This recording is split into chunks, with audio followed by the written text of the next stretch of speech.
안녕하세요. 오늘은 미술계에 지대한 영향을 미친 살인자, 아니 화가에 대해서 소개해드리려고 합니다. 여러분 흔히들 그 미술의 중심지라고 불리는 이탈리아 하면 어떤 사람들이 떠오를까요? 아마 3명 정도 떠오르실 것 같은데요.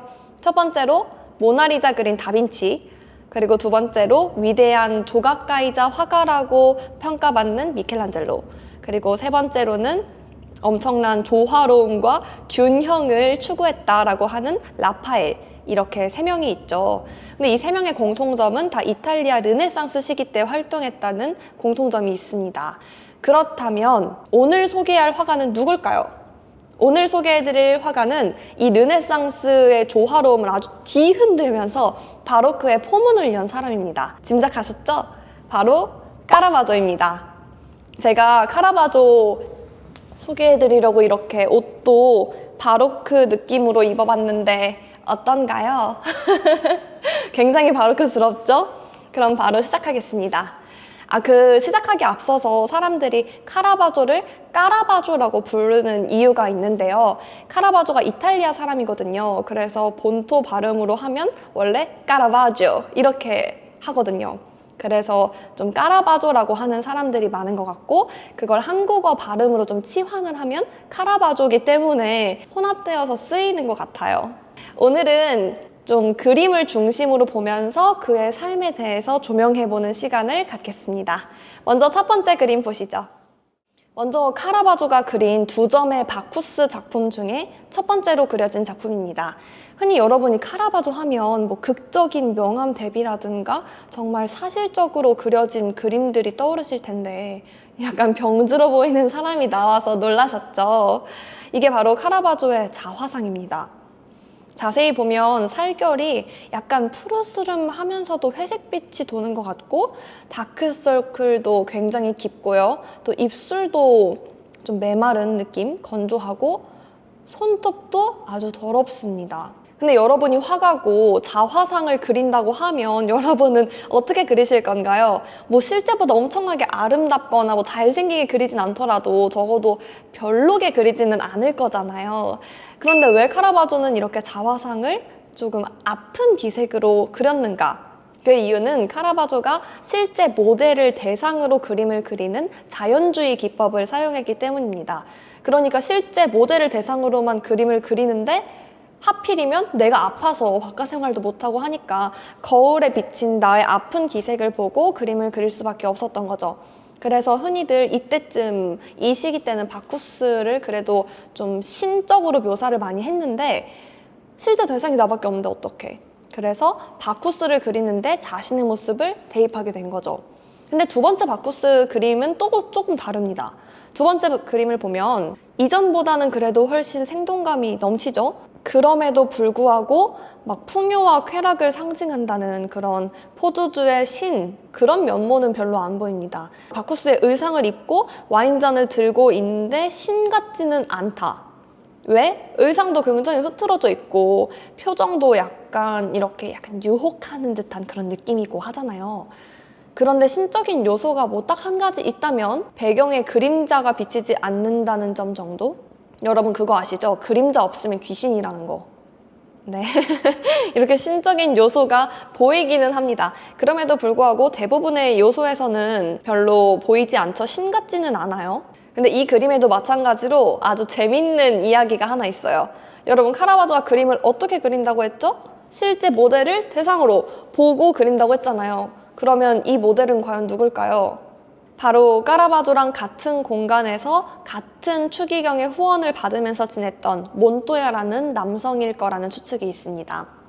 근데 남성이라고 말하기는 약간 애매한 게, 그는 카스트라토라는 직업을 가진 사람이었는데요. 그러니까 어릴 때 성기를 거세해서 여성보다는 힘이 있지만 그 높은 목소리를 유지하고자 하는 그런 인물이거든요. 시대 때는 후원자의 취향을 반영해서 그림을 그릴 수밖에 없잖아요. 근데 이 후원자 델몬테 추기경이 동성애자였어요. 그래서 그림을 보면 옷도 조금 흐트러져 있고, 이게 2명이서 번갈아 마시는 와인잔이거든요.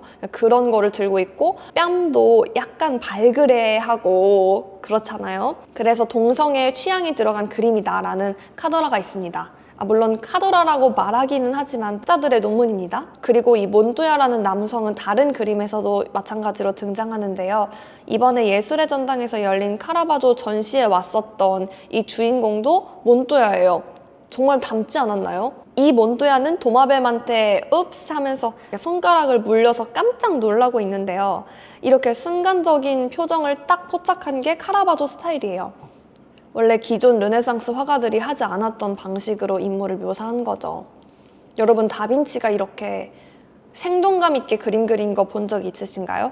막 모나리자가 은은하게 미소 짓고 있지 깜짝 놀라가지고 막 이렇게 막 몰렸다고 하면서 그림 그려지지 않잖아요. 이 작품은 그 카라바조가 즉흥적인 감정 표현을 얼마나 중요하게 여겼는지, 그리고 그걸 얼마나 구현해냈는지를 보여주는 그림이라고 볼 수 있겠습니다. 근데 여러분, 제가 너무 이 카라바조의 인간적인 면모만 보여드린 것 같아서 이번에는 좀 거장의 면모를 보여드리려고 합니다. 흔히들 이 카라바조의 그림을 보면 막 깊은 마음까지 뭔가 울림이 있다고 하는데요.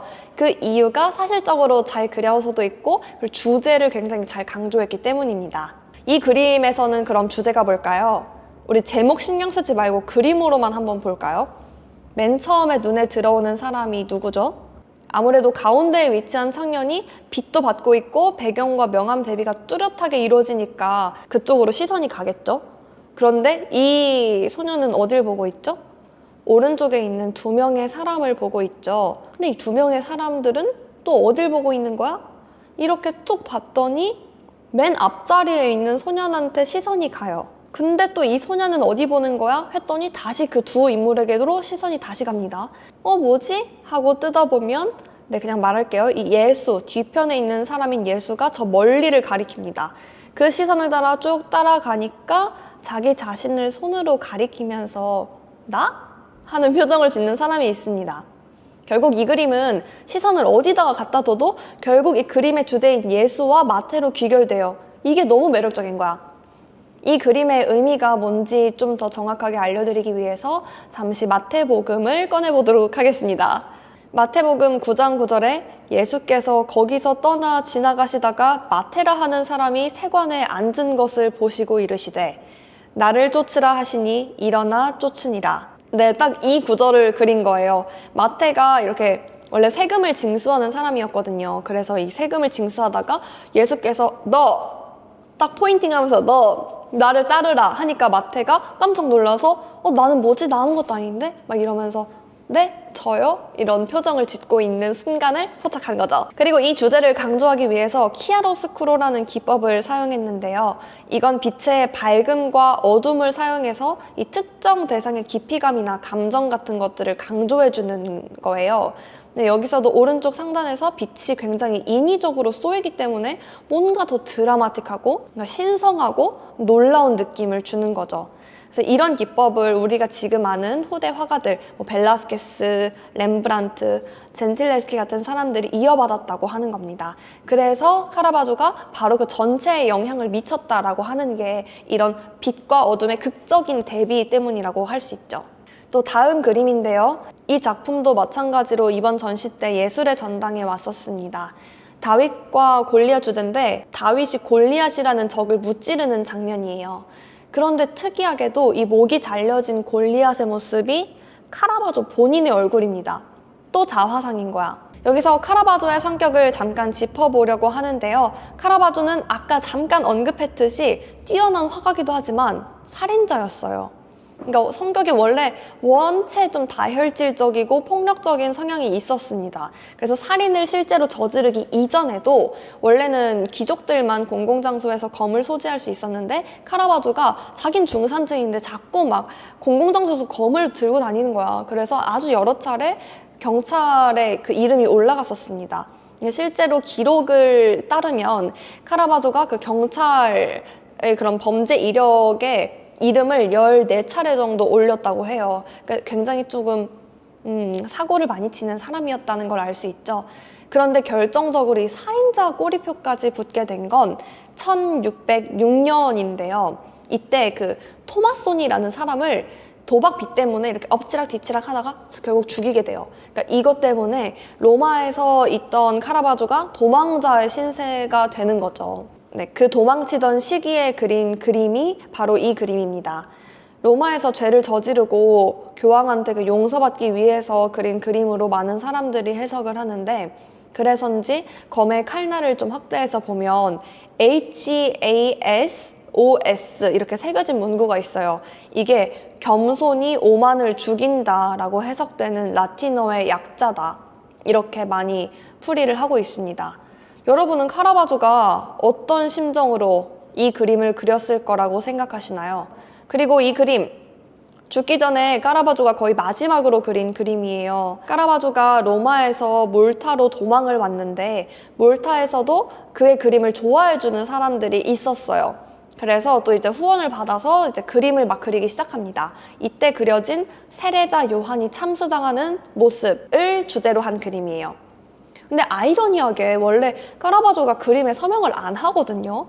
그런데 여기서는 이 세례자 요한이 흘리는 피 속에서 그 똑같은 피색으로 그의 서명이 적혀 있습니다. 엥? 카라바조 스펠링 아닌데요? 하는 예리한 분들도 계실 것 같은데요. 사실 카라바조가 이탈리아 르네상스의 그 유명한 거장, 3대 거장이라고 불리는 미켈란젤로 부오나로티랑 이름이 같아요. 미켈란젤로가 카라바조의 원래 이름이고 카라바조는 그가 연고를 둔 그 지역 이름이거든요. 그래서 여기 사인에도 미켈란젤로라고 써진 걸 볼 수 있습니다. 네, 이렇게 카라바조의 몇 가지 그림들을 통해서 그의 삶을 같이 되짚어 봤는데요. 정말 흥미로운 삶이지 않나요? 흥미로운 삶이자 흥미로운 예술가입니다. 여러분은 카라바조의 그림에서 어떤 게 보이시는지 궁금해요. 그의 죄책감? 반성이 느껴지시나요? 아니면 그의 어떠한 이 다혈적인 기질이 느껴지시나요? 사람마다 보이는 게 다 다를 것 같아요. 여러분은 카라바조의 그림을 보면서 어떤 이 느낌이 들었는지 댓글로 자유롭게 남겨주시면 감사하겠습니다. 그럼 다음 영상에서 또 봐요. 안녕!